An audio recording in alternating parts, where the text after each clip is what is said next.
Hello dear young learners, शुभ आशीष। आज का हमारा टॉपिक वेक्टर अलजेब्रा, वेक्टर भौतिक शास्त्र में अति महत्वपूर्ण उपयोगी जो टॉपिक है, वेक्टर अर्थात सदिश का वेक्टर से गुणा। टॉपिक फिर से ध्यान दीजिए, वेक्टर का वेक्टर से गुणा। वेक्टर को हिंदी में सदिश कहते हैं और अदिश राशियों को स्कॉलर कहते हैं। अदिश राशियों की हम बात नहीं कर रहे हैं अभी। तो डियर लर्नर्स, बहुत ध्यान से सीखिए।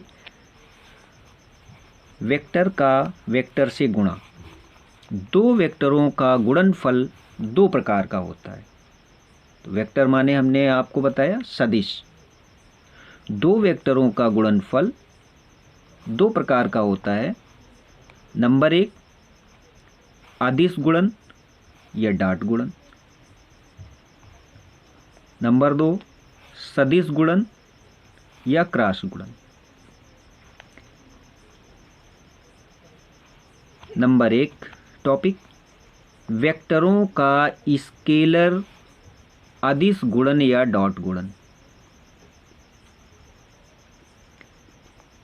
वेक्टरों का या सदिशों का स्केलर अदिश गुणन या डॉट गुणन। नाम से ही स्पष्ट है, इसमें वेक्टरों का गुणनफल एक अदिश राशि प्राप्त होती है, इसलिए इसे अदिश गुणन कहते हैं। इस प्रकार के गुणनफल को व्यक्त करने के लिए दोनों वेक्टरों के मध्य एक बिंदु या डॉट का प्रयोग करते हैं, अतः इसे डॉट गुणनफल भी कहते हैं।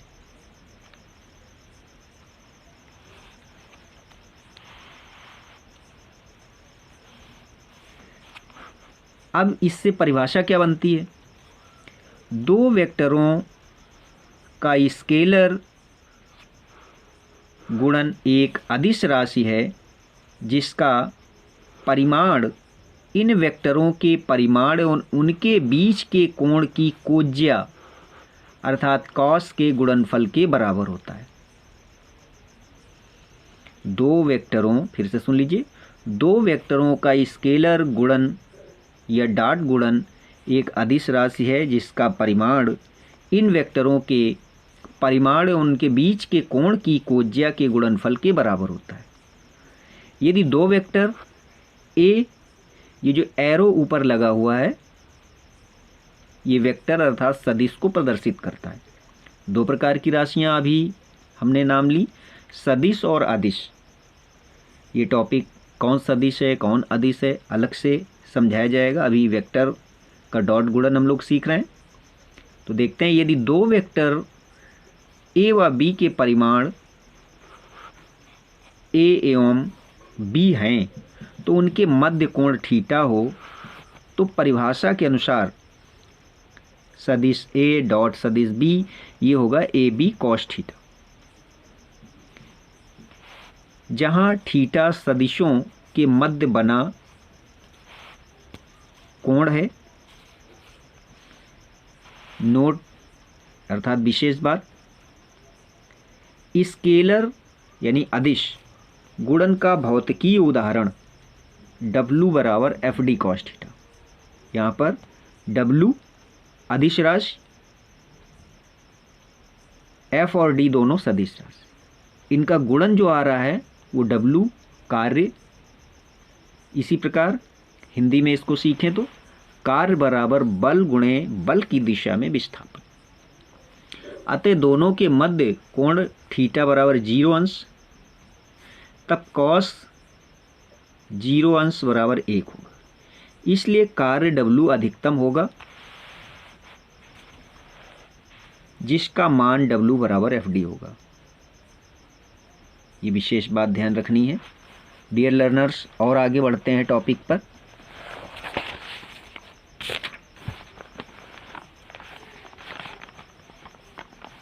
और यदि विस्थापन बल की दिशा के लंबवत अर्थात थीटा बराबर 90 अंश, तब कार्य 90 बराबर 0, इसलिए कार्य का मान W बराबर 0 होगा। स्केलर गुणन की अब कुछ विशेषताएं देख लीजिए। स्केलर गुणन क्रम विनिमय नियम का पालन करता है, अर्थात A सदिश डॉट B सदिश बराबर B सदिश डॉट A सदिश। दूसरा इसकी प्रॉपर्टी, स्केलर गुणन वितरण नियम का पालन करता है। वो कैसे? A सदिश डॉट ब्रैकेट में B सदिश प्लस C सदिश इज इक्वल टू A सदिश डॉट B सदिश प्लस A सदिश डॉट C सदिश, इसी का रूप है।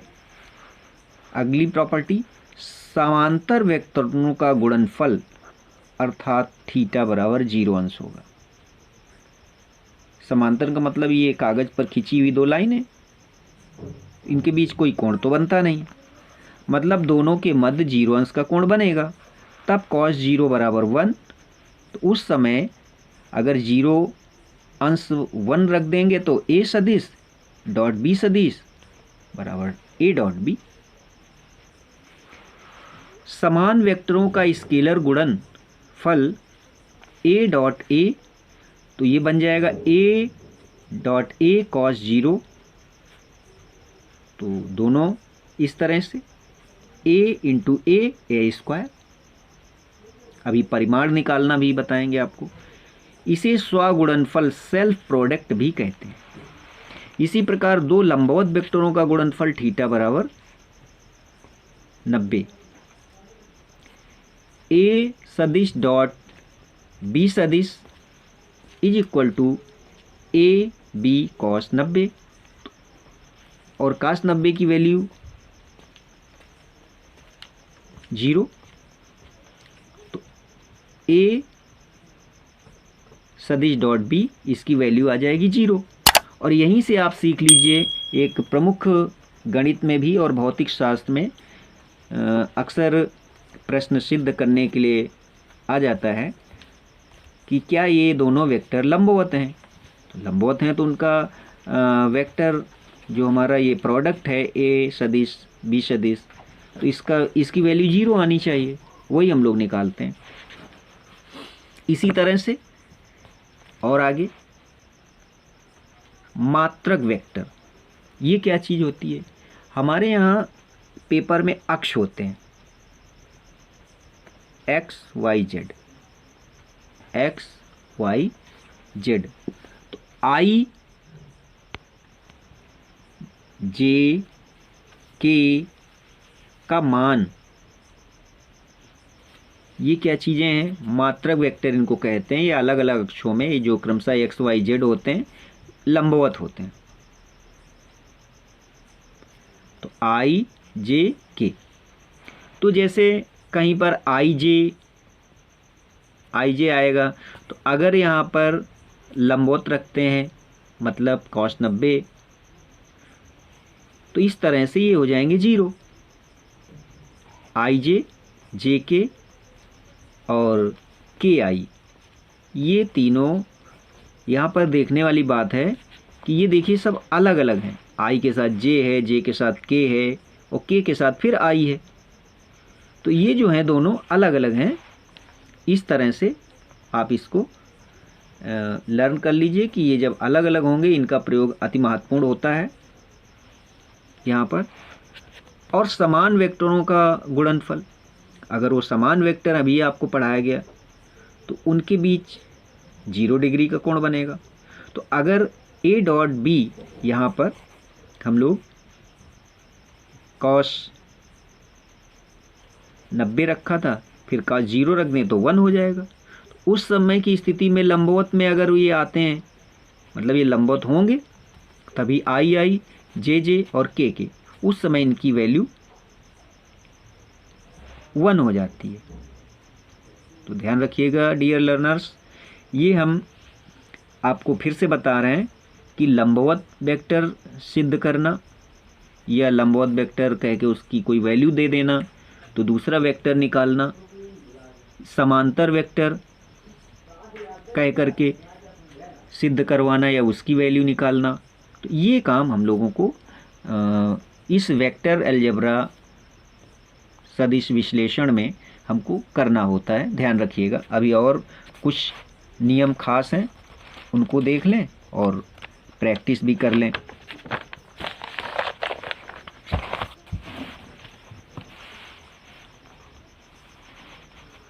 सदिशों के अदिश गुणनफल की विशेषताओं के प्रयोग।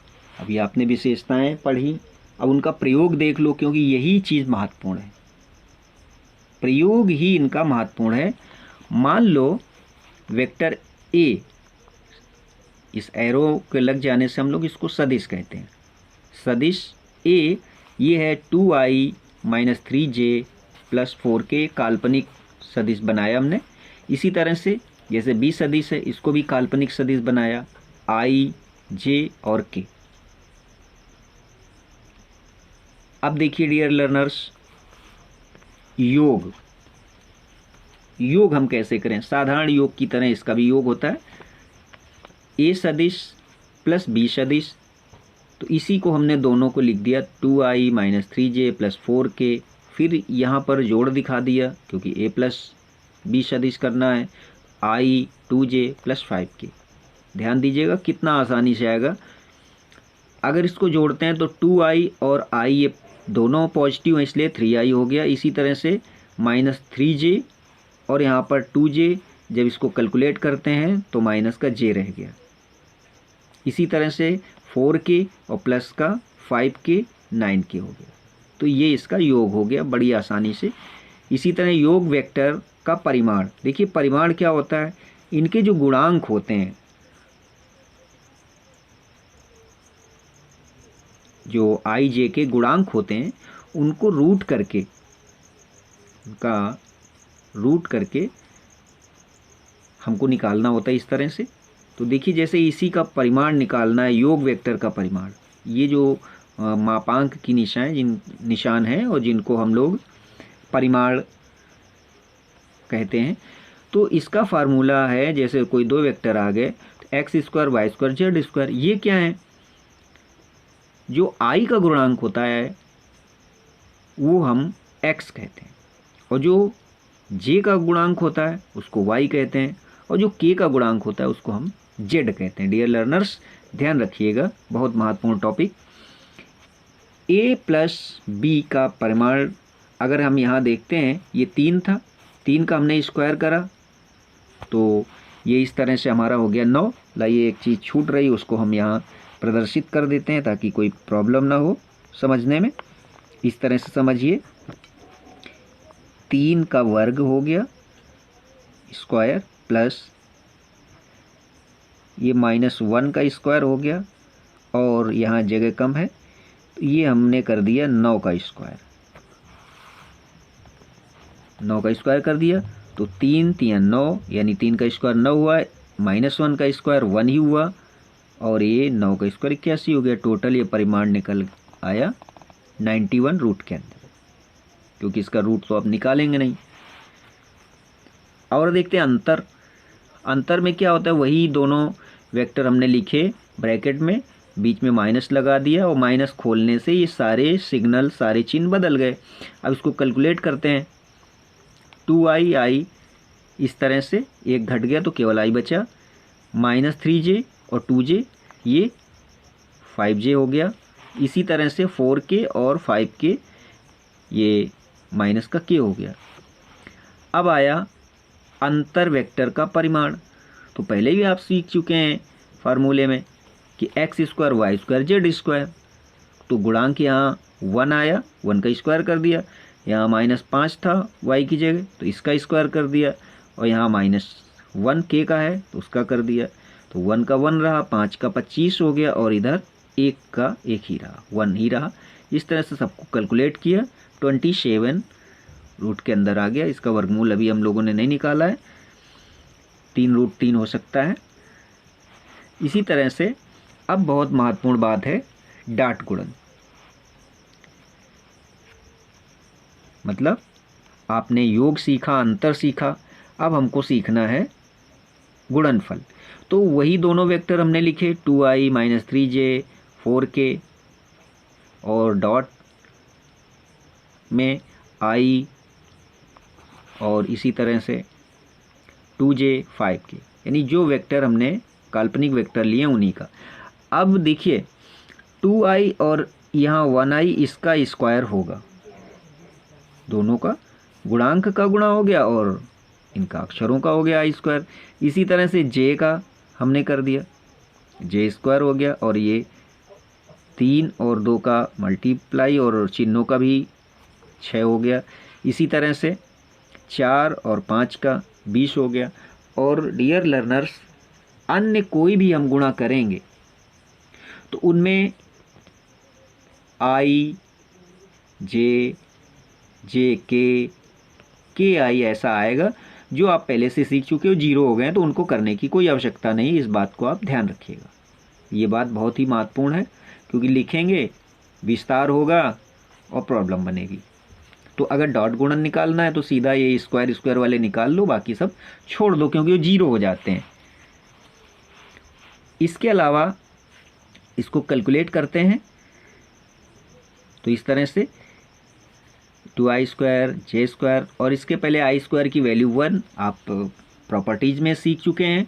यहाँ पर j स्क्वायर की 1 और यहाँ पर k स्क्वायर की 1। तो इस तरह से ये कैलकुलेशन हमको प्राप्त होता है 2 - 6 + 20।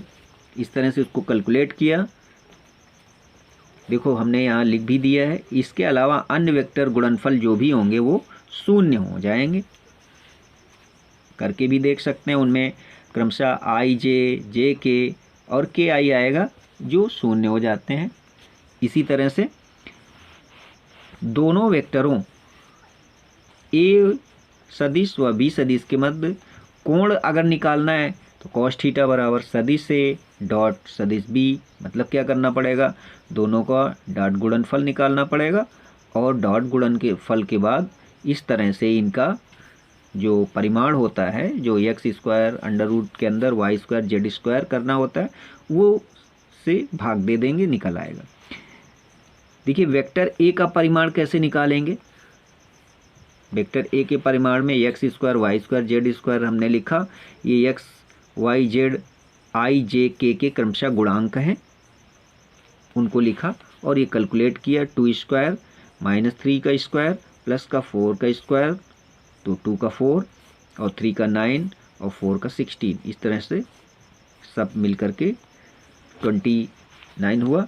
इसी तरह वेक्टर v का परिमाण i1 का स्क्वायर प्लस 2 का स्क्वायर और 5 का स्क्वायर, तो 1 और यहाँ 2 का हो गया 4 और 5 का 25 और सब मिल करके हो गया 30।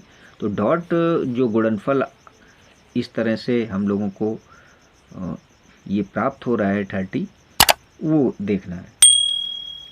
इसी तरह से डियर लर्नर्स और कुछ बिंदुओं की चर्चा कर लें जो प्रभावी होंगे, वो देखते हैं हम लोग।